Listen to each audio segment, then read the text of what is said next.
Corona संक्रमण के बाद लॉकडाउन में मजदूरों की हालत खराब हो गई है और जो भी झारखंड में प्रवासी मजदूर लौटे हैं, सरकार के समक्ष बड़ी चिंता ये है कि उनको कैसे रोजगार दिया जाए, कैसे उनकी आजीविका की व्यवस्था हो सके। ऐसे में श्रम एवं नियोजन प्रशिक्षण मंत्री सत्यानंद भोक्ता हमारे साथ हैं, उनसे ही जानते हैं कि आखिर सरकार ने क्या ब्लूप्रिंट तैयार किया है। सर, एक बात बताइए, सरकार ने क्या ब्लूप्रिंट तैयार किया है ताकि प्रवासी जो मजदूर झारखंड लौटे हैं उनको रोजगार की व्यवस्था हो सके?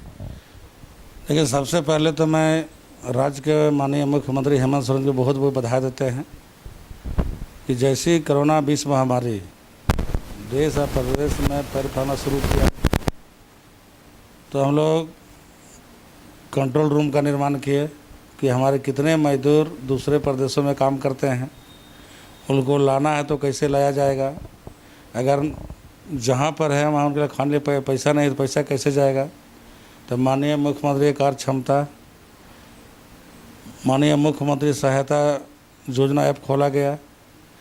जो निबंधित कराया उनके 1000 रुपया खाते में पैसा गया और जिनको आना था मजदूर दिवस पर 1 मई को पहली ट्रेन माननीय मुख्यमंत्री के नेतृत्व में रांची में मजदूर आए और पहला राज्य झारखंड का है जो बाय प्लेन माननीय मुख्यमंत्री जी ने लाने का काम किए, बाय ट्रेन, बाय बस, और सभी को जिला में बस से भेजना, क्वारंटाइन में रखना, खाने पीने की व्यवस्था करना और घर में रखना, सुरक्षित रखना और अपने सुरक्षित रहना।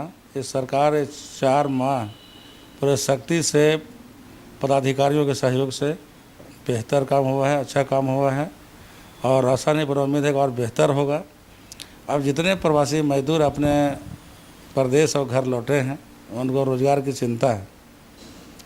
माननीय मुख्यमंत्री महोदय ने निर्देश दिए हैं कि जितने हमारे मंत्रिमंडल के सदस्य हैं अपने विभाग में जो संसाधन है उसे उपलब्ध करा करके रोज़गार और सृजन करना है, सबको रोज़गार से जोड़ना है और किस ज़िला में कितना लेबर है और किस कैटेगरी का है इसके लिए होमवर्क चल रहा है।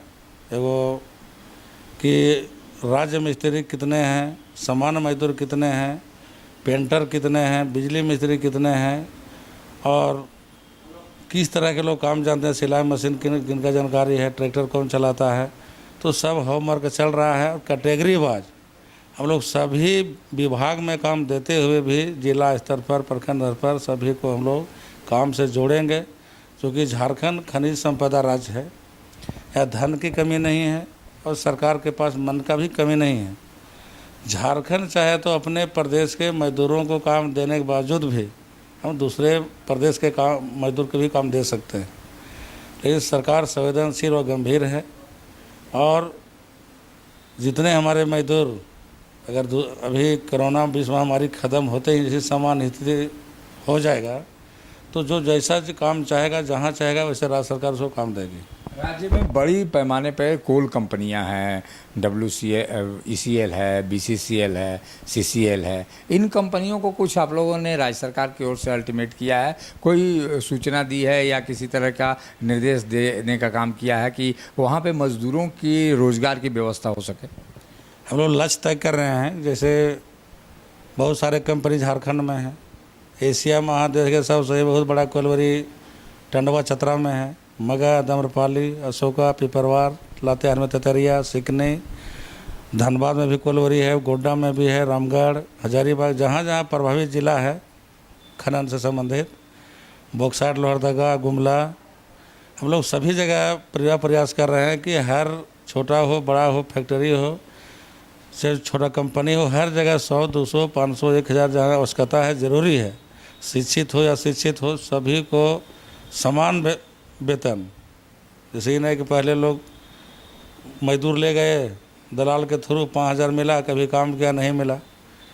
हम लोग ऐसा नहीं करते। हम लोग जिस तरह से लेह लद्दाख में मजदूर गए यहाँ से MOU के साथ, मैक्सिमम कम से कम तो 25,000, अधिकतम 30,000, तो सभी को मापदंड तय करके MOU करके सभी मजदूरों को हम लोग जगह पर काम में लगाएंगे और एक को मेठ बहाल करेंगे उनको देख रेख करने के लिए कि मान लीजिए कि 400 मजदूर झारखंड का है तो हो सकता है कंपनी वाला छुट्टी नहीं दे रहा है, कोई बीमार है ज़बरदस्ती काम करवा रहा है, उसका घर का माली हालत है।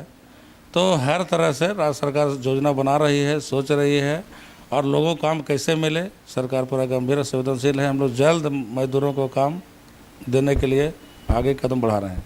ये केंद्र सरकार ने हाल में पेट्रोल की कीमतों में इजाफा किया है। डीजल जो है देश में पहली बार पेट्रोल से आगे बढ़ गया है।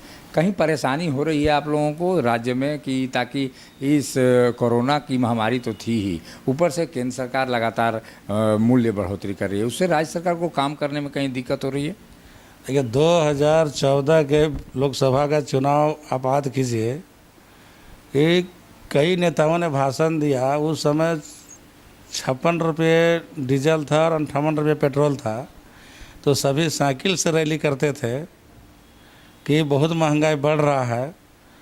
तो वादा किए थे कि जब सरकार बनेगी तो सस्ते में किरासन तेल देंगे, पेट्रोल देंगे, डीजल देंगे, गैस देंगे, भैंस देंगे। लेकिन सरकार बनते ही सारे वादा सब भूल गए हैं। डीजल पहली बार है कि पेट्रोल से ज़्यादा कीमत है, और किसान सब पूरा परेशानी में है। उनको क्योंकि मौसम तो साथ देता नहीं, समय पर पटवन करना है। पेट्रोल खर्च कौन करता है? हर छात्र छात्राएं पढ़ने लिखने वाले हैं जो स्कूल कॉलेज जाते हैं, 1 लीटर पेट्रोल चाहिए। तो पूरे डीजल, पेट्रोल और गैस की महंगाई से जनता त्राहिमाम कर रही है, और सरकार को इस पर गंभीरता से विचार करना चाहिए और मूल्य वृद्धि में संशोधन करना चाहिए। ये कल राष्ट्रीय जनता दल का स्थापना दिवस भी है, आप लोग किस रूप में इसको देख रहे हैं? कितना आगे बढ़ के आप लोग काम कर पा रहे हैं? कल जो स्थापना दिवस है, क्योंकि सबसे पहले है कि घर में रहे, सुरक्षित रहें और सोशल डिस्टेंस का ध्यान में रखते हुए धूमधाम से मनाया जाएगा। भीड़ नहीं लगाना है।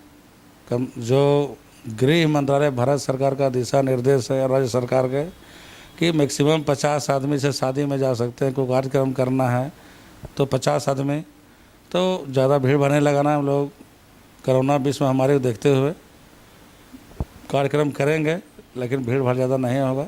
सोशल डिस्टेंस का ध्यान रखेंगे और बेहतर तरीके से मनाया जाएगा, हर एक जिला में भी, प्रदेश में भी। जैसे सत्यानंद भोक्ता जो बता रहे थे कि केंद्र सरकार ने पेट्रोल और डीजल की कीमतों में बढ़ोतरी जो की है, उससे कोरोना महामारी के बाद एक बड़ी विपदा भी यूं कहा जाए कि महंगाई के रूप में सामने आकर खड़ी हुई है। और ऐसे में राज्य सरकार लगातार प्रवासी मजदूरों के रोजगार के प्रति चिंतित भी है। तो ऐसे में केंद्र सरकार को अवश्य सोचना चाहिए कि जो पेट्रोल और डीजल की कीमतें हैं उसमें कहीं ना कहीं राहत दी जाए।